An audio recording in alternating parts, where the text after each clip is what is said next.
Proposed tax levy, first read. This will most likely be a first read, right? This is a first read. This is the first read of our proposed estimated tax levy that we will file in December. You will approve in December. It was approved with the Finance Advisory Council on November 7th. And I will go into detail and explain all of the columns on the spreadsheet. But in general, the proposal is to approve a levy increase of 4.95% in order to capture taxes on new property and construction. District 208 is tax capped by the Consumer Price Index for the levy year of 2019, and this year's CPI figure to be used for the levy is 1.9%. So the draft proposal is to approve a levy to increase of 4.95% in order to capture the CPI, but then also to maximize the amount of money that we can capture on that new property and new construction. So at this time, I'd like to walk you briefly through the levy worksheet, which begins on page 186. And I know that this is a very long worksheet, so I also provided you a printed copy in case that's helpful as we're going through this. So I'd like to begin in column C. So columns A and B just show the funds that we levy in. And column C is the final extension that the district received with the loss factor in 2017. So the extension is basically the amount of money that we are entitled to receive from the tax levy in 2017. And the levy is explained in the footnote, or sorry, the loss factor is explained in the footnote below. But basically that is an anticipated amount or percentage of lost tax collection from the school district's levy amount, and Cook County adds that percentage for us.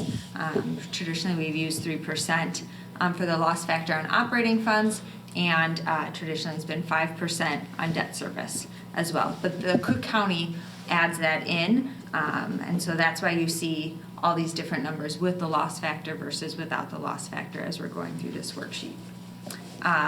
So column D through H is really presenting information on last year's tax levy. So starting in column D, the board levy without any loss factor is listed at a little over $20 million, and the board levy is what a levy is what you ask for.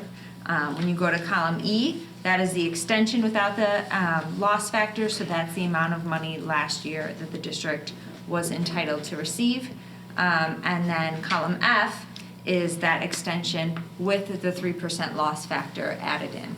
So column F is highlighted in gray because that ultimately is the amount of money that the district was entitled to receive from last year's tax levy. Then column G and H are just providing some additional analysis. So G is looking at new money in 2018. So it's taking the money that we received from the tax levy 2017 versus the tax levy in 2018 last year. You can see we roughly got $463,000. That was an increase from what we were projecting, and that was primarily because we got some more new property than we were anticipating in construction. And then in column H, we're looking at the difference between last year, what we levied or what we asked for versus our extension and what we actually were entitled to receive. And that's where the swing of $100,000 is coming from. So questions on that chunk before I move to kind of what we're anticipating for this year? Okay, so if you look at columns I through L, that's looking at our tax levy, our proposed tax levy for this year. So column I is looking at what we got or what we were entitled to receive last year, our extension, and increasing that by our CPI factor of 1.9%. Next to it is column J, that's adding that loss factor that Cook County adds in for us. So that's really what we can expect to receive next year. The reason column K is highlighted is because that is what we're going to be submitting to Cook County so that we can maximize that 4.95% only on the new property. Cook County will adjust it back down to CPI for everything else. but we have to submit the levy at the 4.95%. And then column L is taking that 4.95% and increasing it by the loss factor. I think that I may have lost a few of you, so are there any questions on that, Chuck?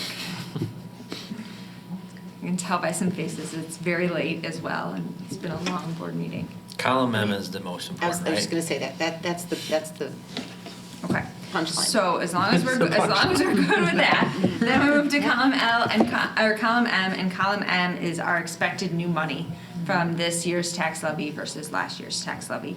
And so as you can see for our operating funds, that is $372,353 in new money that we would be expecting. And then you can see, a slight increase in debt service as well. The last two columns, N and O, just provide some additional analysis. Column N is looking at of the new money that we're receiving, of that $372,000 that we're receiving, 83% of that new money is going to our ed fund. So most of our new money goes directly into our education fund.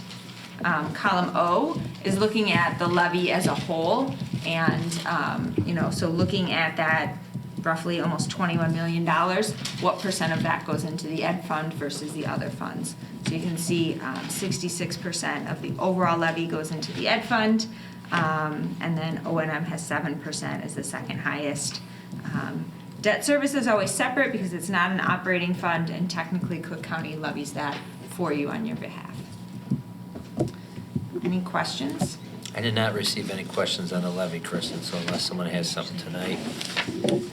I did not. We also plan, in talking to the Finance Advisory Council, we are not required to do a public hearing because we're under the 5% threshold, but we have always had a hearing in order to make sure we're being transparent, and so we have set that up to advertise in the landmark that we are doing a public hearing at the next board meeting, even though we are not officially required to do so.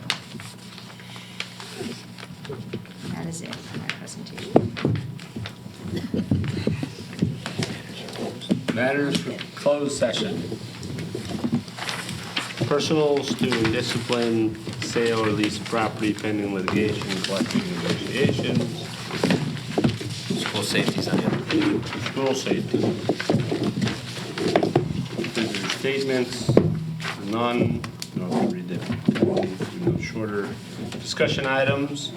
Any discussion items? None were requested. Consideration of items for future meetings. Left?